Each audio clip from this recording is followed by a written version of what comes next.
So, welcome to episode 25 of season 2. We're going to speak about snowflakes. Well, I've been shoveling the snow this morning, and an inner voice told me that, have you ever considered a snowflake? And by you, I mean me. And I've got to admit that I have a fascination with them since my childhood. I think they say that snowflakes are all of a kind, like fingerprints, very unique. And I couldn't figure out how it is possible because you have so many piles of snow in front of you, and each snowflake is unique in this pile. Just can you imagine how many Hmm. snowflakes are in a handful of snow? Well, I want to just back it up a bit and ask you, what do you mean your inner voice told you Well, like, something about sometimes I snowflakes? think I can handle myself. They say I can handle myself. I have to, and I there is like two I don't know, personalities, whatever. Maybe that's it's not like I'm psychoanalyzing myself, but it's always I think that always there is besides I there is someone else. Like I have to handle myself. Like there's I and there's myself. So who am I? I don't know what I Oh, am anymore. okay. Well, you're in therapy, Patroma therapy at the end of Thank you. season two, and good to have our new subscribers and our early on subscribers with us.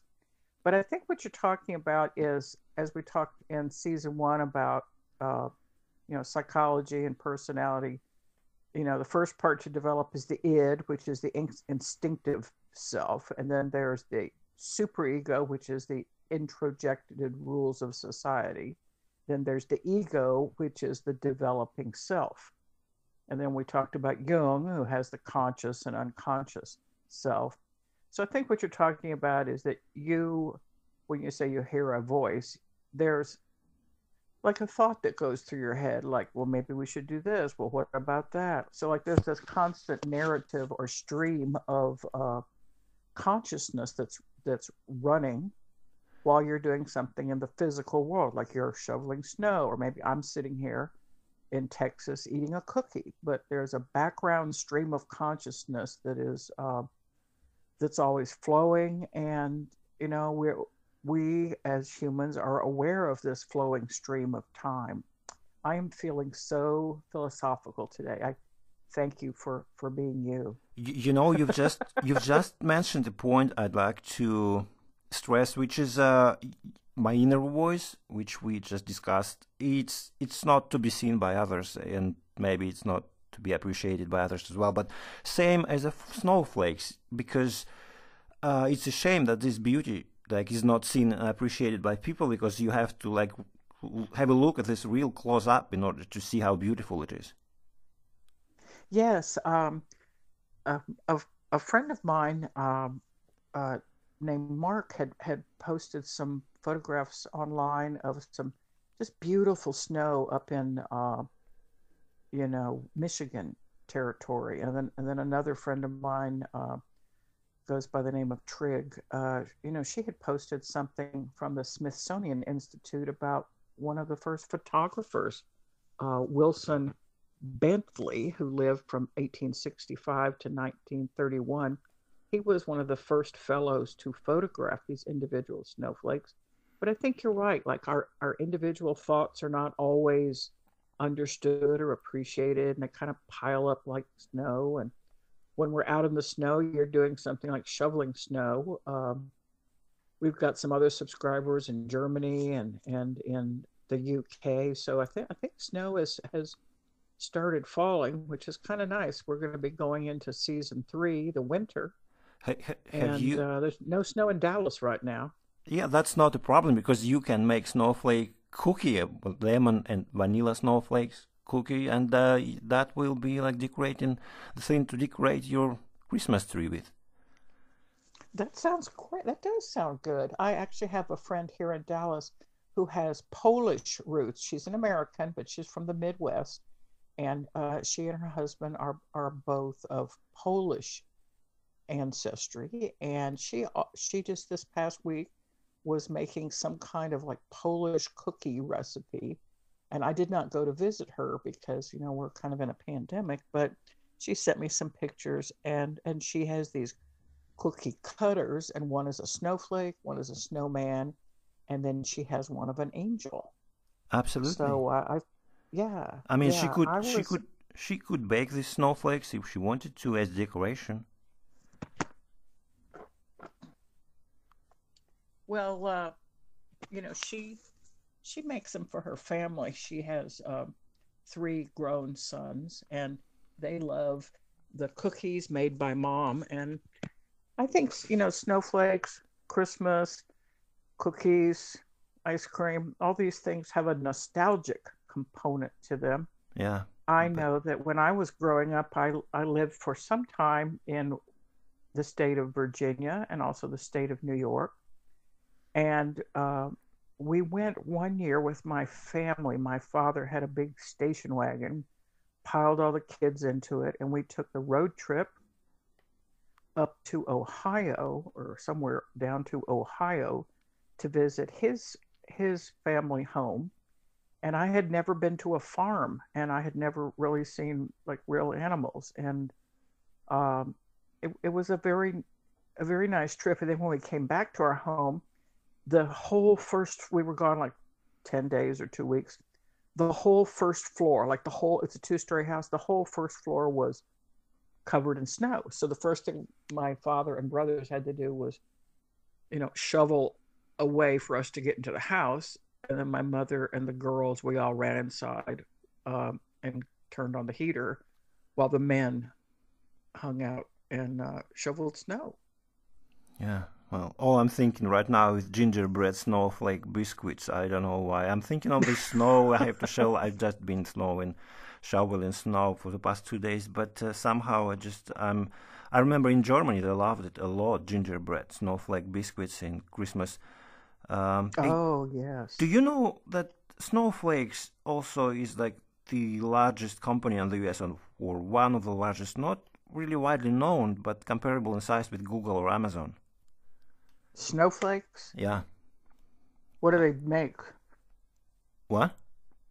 Oh You no, said it's a They giant don't company. make I've never anything. heard of them.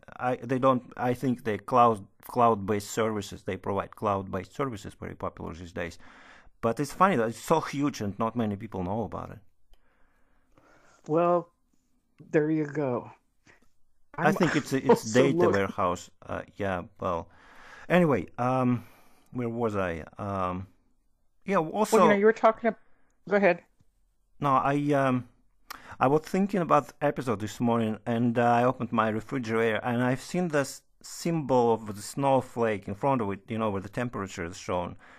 And I thought, isn't Ah, that a coincidence that they use that symbol for cold? Sometimes on refrigerators, again, sometimes, yes, yeah, yeah, yeah. That is kind of. I was going to say it's kind of cool, but that's sort of funny too. I'm looking at a box of some Christmas cookies that a friend of mine gave me. People are starting to exchange some gifts, and I think in Russia, you all exchange gifts a little closer to the New Year. But I got this beautiful box of European German cookies, and some are. One is called Donna Dark Chocolate. It's a little cookie enrobed in chocolate. Here's another ginger cookie covered with coconut flakes. Here's another one called the Sun Cookie, which is a cookie that's got like chocolate on it. So this legend of this box of cookies, I'm enjoying it. There's so many different ones. Each cookie is unique.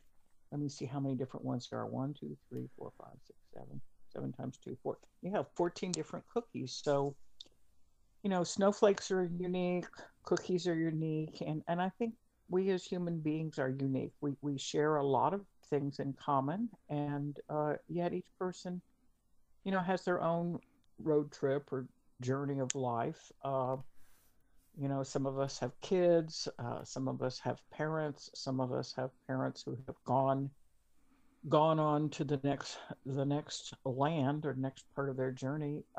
At this time of the year, I especially love to read this story by James Joyce, and you know, it's um it's a meditative story. We're going to be starting season three with some stories, but I think the story is called I don't know if it's called The Dead. No, it's not When the Dead Awaken. That's Ibsen.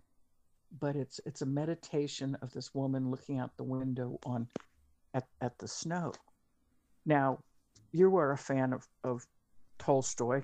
Can you think of any snow scenes in anything from Tolstoy? Absolutely. I read the story where he described the coach, which the coachman and three horses said. I guess they were lost in the blizzard, and it's a very famous one. Yes.